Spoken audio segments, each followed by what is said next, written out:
today is the first part of what is going to be a several video long series. I'm not entirely sure how many we're going to end up with, but the intention of this video series is to kind of give you guys a full roundup and overview of what has launched for the drugstore for spring. Spring drugstore launches are definitely one of the biggest collections that launch, but above and beyond that, I just feel like they are putting out more and more products than they ever used to at the drugstore. So even keeping up with what has come out, I think is sometimes a little bit challenging. So I spent a lot of time and energy to kind of compile a full list of everything that's been released. And then I went through that and selectively kind of picked things that I wanted to test. And I think you'll realize quickly why I haven't tested everything that's been launched, because when you look at all of it, it's absolutely mind-numbing how many products have been released. I compiled photos of all the products that have been released so you can very easily see what it is and if it's something you'd be interested in. But it's interesting, by the time I got done putting these all into slides, so I did this in Keynote on Mac, which is kind of like a version of PowerPoint. So I pulled all of the photos with all the colors of different products into slides, and we have 181 slides of products to go through. 181. So if you've been feeling overwhelmed by what's been coming out at the drugstore and the speed and pace of new products at the drugstore, you're not alone. It's kind of mind-boggling when you think about it. So when I think about spring product releases, I'm really looking at anything that launched post-Christmas. So it could have been early January, because we start to see spring launches come up there, through really the month of April. There are hints and glimmers of things that are going to be released in small collections for summer. Those are not captured in here. We're really just focusing on the products that have launched for spring. Point of clarification about what I meant by drugstore brands, because I think sometimes you can think of drugstore in a very traditional sense. What are you going to find at your local Walgreens or CVS or Rite Aid? But the list of drugstore brands in my mind has expanded quite a bit, because now you've got retailers like Ulta and Target who are actively searching out new brands and bringing in new products that we've never seen before that definitely fit in that drugstore price point range. So this is the list of brands that we're going to be going through kind of one by one to show you guys what they've launched at the first part of this year. I'm going to give you my reviews on any of the products that I have personally tested. So my hope is that you walk away with a really clear understanding of what's launched for spring and from all of these different drugstore brands. And then also, hopefully I've been able to give you guys a series of reviews that help you narrow down things you might be interested in trying. Now I have to mention again, I clearly haven't tested everything, because that would literally be probably 800-900 different products, but I have tested a decent assortment from all of these brands. But look for other videos from me in very short order to kind of do the same process for the rest of the drugstore brands. So without further ado, let's go ahead and get into today's video, because I know it's going to be a long one with me covering everything that's launched and then also giving you my reviews on the products that I've tried.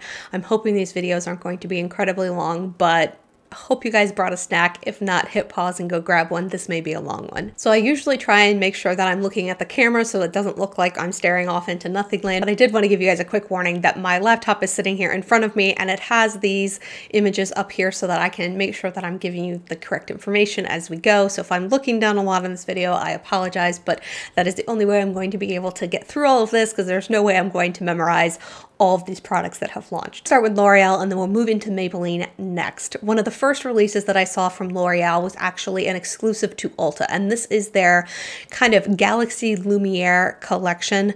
We've seen them launch a lot of different Lumi products this year, but there was a collection that launched at Ulta that kind of had this Galaxy duochrome vibe going for it. Underneath this Ulta exclusive collection were kind of three groupings of products. There were holographic lip glosses for $9.99. There were highlighter sticks, also $9.99, and then there were 3 holographic eyeshadows that were $12.99 each. Now, I looked at the lip glosses in the store and none of the shades really called out to me a ton, so I ended up skipping on those.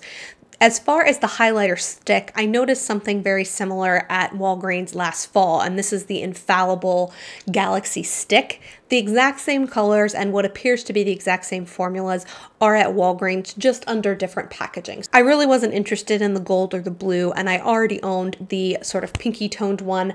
In fact, I'm going to give you a quick swatch of this here, because I didn't swatch this the way I had to have done the other products in this video. It's kind of that pinky duochrome shifting one. It's a nice stick. It does set to powder, so it doesn't stay greasy on the skin.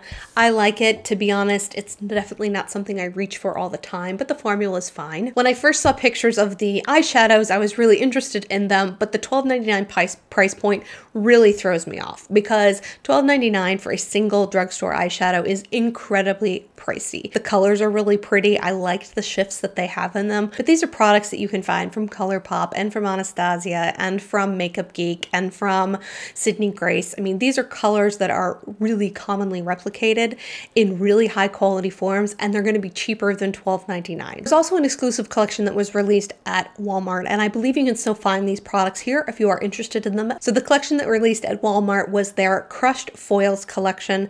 They released metallic highlighters for $12.97. I looked at these, but I skipped them because in my mind they looked several shades too dark for someone as fair as my skin. But I will say the formula on these looked very similar to what their sister company has released in these Master Chromes by Maybelline. They also released 3 metallic eyeshadows. These were $9.97. They also released 2 metallic lip glosses and 4 different shades of metallic lipsticks. So from this collection, when I saw it all at my local Walmart, the only things that really jumped out at me and I was interested in were the eyeshadows. So I did go ahead and pick up 2 of them. I picked up Diamond Dust number 23, and I also picked up Crushed Stone number 22. My challenge with these is that they are very chunky feeling. They have a lot of big glitter particles in them. It has that sort of slippy, chunky feel that really makes applying them to your eyes very challenging. But the only way I've been able to get these to work is to treat them almost like a loose glitter and to actually put a glitter glue down first and then put these on top. In addition, the pigment on this Diamond Dust one really isn't there. I mean, it's a very sheer wash of pink. So to be honest, it's almost more like a glitter topper, but then you need the glitter glue to work. So this one just really wasn't a good shade. And with the green one, I felt like there was definitely a blackish base to it that sheared out when I tried to put it on, even with my finger.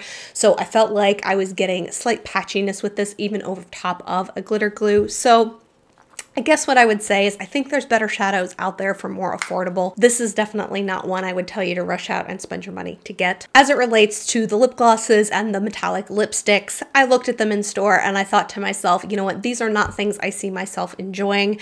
The lip glosses looked very intense, like it was going to not be like a sheer wash of color, it was going to be intensely gold or intensely rose gold. That's not really something I was looking for. And then the metallic lipsticks, there was a couple shades that I thought looked kind of pretty, but I already had metallic lipsticks in those veins that I have gotten from Maybelline, so I didn't feel like just picking up a lipstick just to test it when I knew it wasn't something I would even potentially love. Let's move on to some other eye products that released. They released a new mascara, a regular and a waterproof version of it's called Voluminous X Fiber Waterproof Mascara. It wasn't one that really called to me. I don't typically like the primer mascara duo, so I skipped over that one. I also skipped over the Brow Stylist Boost Set Brow Mascara. These retailed for $10.99, but to be honest, it wasn't something I was really interested in testing. I love my little Essence Make Me Brow that's like $2.99 or $3.99, so testing a different brow mascara that's, you know, 3 times the price didn't really appeal to me. They also did a Brow Stylist Brow Razor Highlighter Duo. I don't also carve out my brows with any sort of highlight or concealer, so this isn't a product that I would use on my own, so I skipped over testing that. In their Infallible line, they did release 6 new liners. I have a ton of black, brown, and gray liners, so I thought I would pick up one of the more fun colors. I ended up getting the shade Purple. This is a very sheer pencil. It has a very slick feel to it, and to build up the color at all, even like you see on my hand here, I had to go across it many times. It has a very almost waxy feel to it with not a lot of pigmentation. So for me to put this underneath my eye, I really had to rub. I don't know if the other shades are kind of as pale as this, but after testing this one, I didn't actually have any desire to go try the other ones. They also released 2 primers in this Infallible line. They released a Pro Matte Lock Primer for $12.99, and then they also released an Infallible Pro Glow Lock Primer for $12.99. I don't have any interest in mattifying my skin. I have normal skin that in the wintertime may lean a little dry, and in the summer may lean slightly oily, but never enough for me to warrant really trying to mattify my skin before I put on foundation.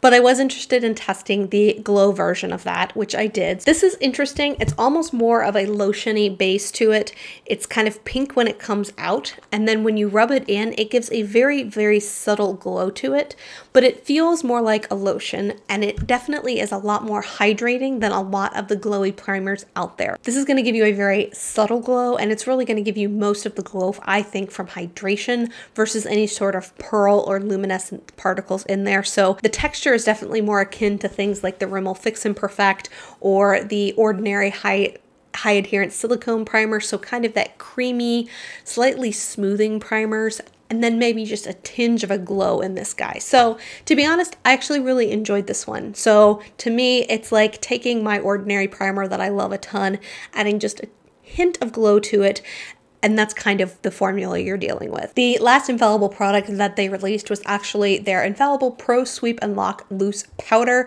This is a silica talc blend. Not really a powder that I was interested in trying. It was just a translucent powder. I feel like there's a million of these on the market, and you've got to give me a reason to want to try something differently. If you are a lover of the RCMA No Color powder, that is also a silica talc blend, so this powder is probably going to be fairly comparable to that. I've tried talc silica powders, and I just kind of walk away thinking they're fine. They're nothing to write home about. Next up was also another Walmart exclusive. There was just a little tiny sign by this to even show that it was new and show that it was exclusive to Walmart, but after doing my research, that is exactly what I found.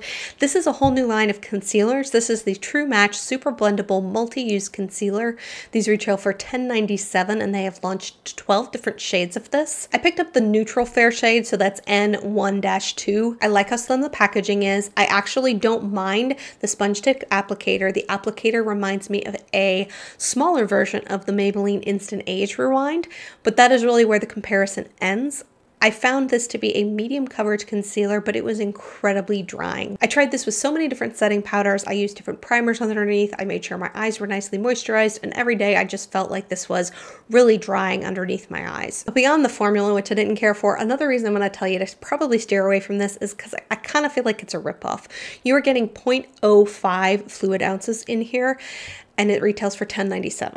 You can get the Maybelline Instant Age Rewind that everyone always talks about. That has 0.2 fluid ounces, so it has 4 times the amount of product, and it's only $8.99. So, or I like the sleek little pencil. I think it's easy to hold in your hand. It holds an absolutely minuscule amount of product, and they're charging more for it. So to me, this is just a pass on all fronts. Now we come to the collection that I think got the most hype out there on social media, and this is their Lumi Glow product collection. They relaunched 2 different highlighters for $14.99 each.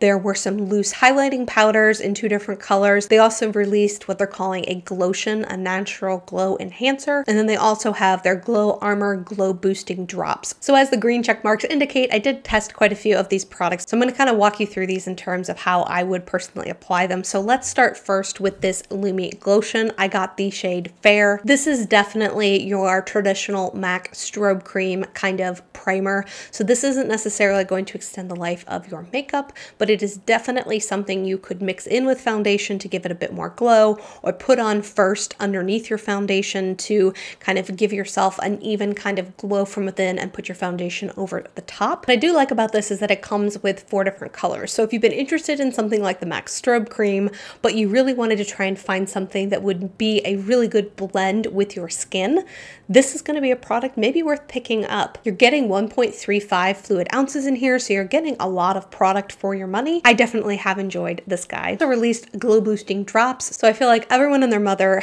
this spring has tried to copy the success of the Cover FX enhancer drop. I got the shade Daybreak, which is kind of that light pinky silver, really pretty one for my skin tone. Really like how this looks. It achieves that luminosity through just pearl pigment, so there's no glitter or shimmer particles in here. I think the biggest difference between the Glow Lotion is that this has a ton more pigmentation to it, a lot more high shine finish, so you could mix either one of these in your foundation.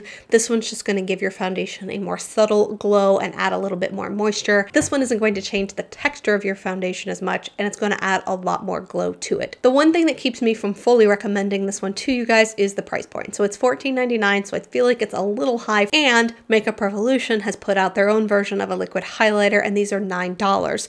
There's 2 shades of this, there's 9 shades of this. In fact, I think I just saw that they released 5 more shades. There may be 14 different shades of this liquid highlighter at Ulta now. I know we haven't gotten to Makeup Revolution yet, but I think these are really similar products. And for my money, I'm going to take the one that is $9, giving me 0.61 fluid ounces versus the one that's $14.99 and giving me 0.47 fluid ounces. The product that I wasn't even going to test, but I gave in ultimately out of sheer curiosity is kind of their powder highlight. So this is their Shimmerista Loose Highlighting Powder.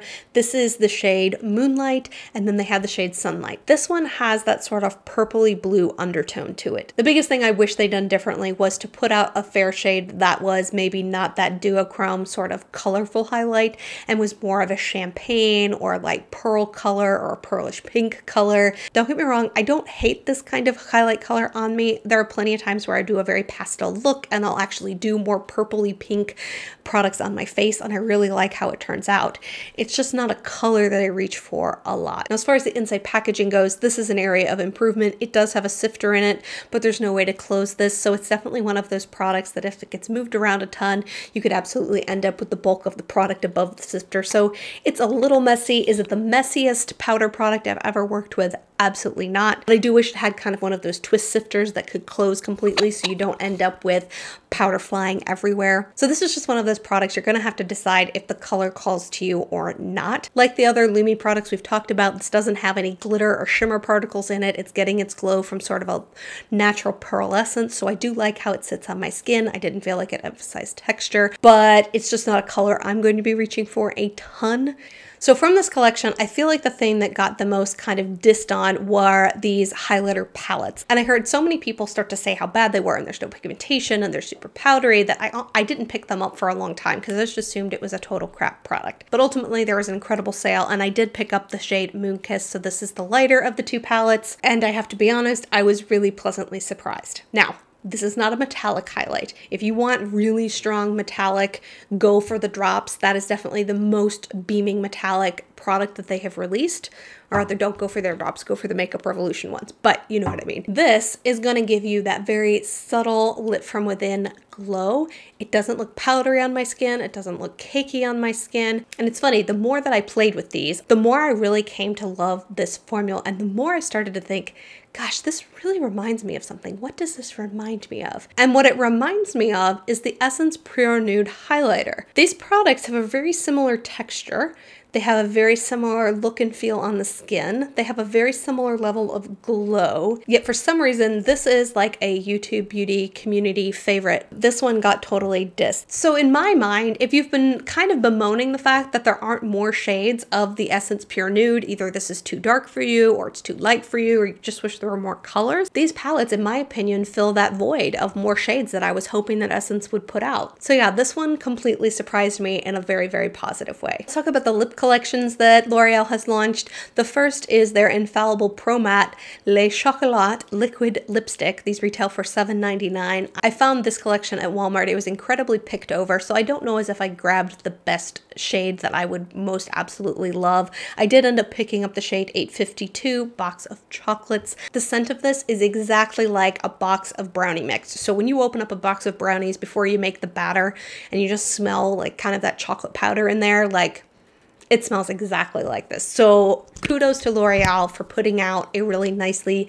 scented lip product. I feel like that is where L'Oreal has historically struggled. They have used really strange and obnoxious kinds of fragrances, in my opinion, for many of their lip products. And it's been a real turnoff for me from wanting to use any L'Oreal lip products. Infallible Pro Matte formula is exactly the same as the Maybelline Matte Ink. So if you like this formula, this is another one you could check out to kind of expand the shade range out there. This shade ended up being a little bit more of a cool toned pink than I thought it was going to be, but I do think it's a shade that I will reach for. So I guess what I would say is if you know you like this matte ink formula and you think there's a color you would like from here, or you just really like the idea of having a chocolate scented lip product, good, definitely grab for this. I will say, once this is dried on my lips, I really don't smell the chocolate anymore. I don't taste any sort of chocolate on my lips. So this is really about the application process where you're really going to smell that kind of brownie cake mix kind of smell. So yeah, I've enjoyed this one. Hands down, my favorite release from L'Oreal this year has been these Color Riche Shine lipsticks.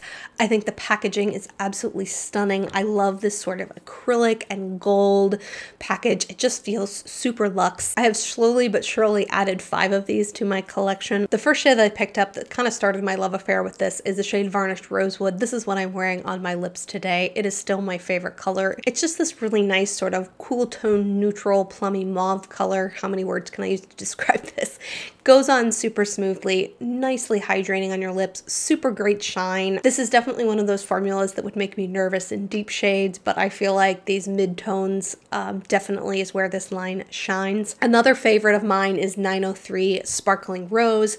This is just a really pretty sort of light pinky rose color. I think this is going to be an amazing color to reach for spring. The shade I thought I would reach for the most is Shimmering Peach, and it's actually one that I find you almost need a lip liner or something else underneath it. I find that some of the lighter shades are almost a little milky, have almost like a white base to them, so you're getting a little bit of patchiness the way that I don't with some of the mid-tones and even brighter shades that I've tried. So Shimmering Peach is one that kind of has a bit of that milky texture to it, but I really love the shine I get from it. I think it actually works really well over different lip liners. I just don't love it on its own. And then one shade that's very milky and I don't think I love the shade on is actually Dewy Petal. So of all the ones that I've tried, this is probably my least favorite. It definitely has something to do with the color. It's that sort of bubblegummy orchidy pink color that I don't really wear a ton, so that's part of it, but like I said, it definitely has a bit of that milky texture. And then one shade I know I'm going to be reaching for all spring and summer is Luminous Coral. I absolutely love this shade. It's just enough brightness to really make your face light and bright. I love this sort of orangey coral color. It gives your lips like this really juicy peachy look that I just think is so fun. So I really love these. There's a few more that I would consider picking up. One other caveat I wanted to mention before we move on is the smell. So L'Oreal lipsticks, like I mentioned, have really awful smells to them. That's just my opinion. This one, on the other hand, doesn't have that heavy fragrance. It just has a really nice, light, fruity scent that smells fresh. It's just a really nice scent. I don't think anyone would be offended by it. I don't think it would be an overwhelming scent from anyone. I don't smell it once it's on my lip. So kudos for L'Oreal for launching products that don't have that heavily perfumed scent. Okay, so that is all of the L'Oreal products that launched for spring. I know, right? It's a ton. So let's go ahead and move on to Maybelline next.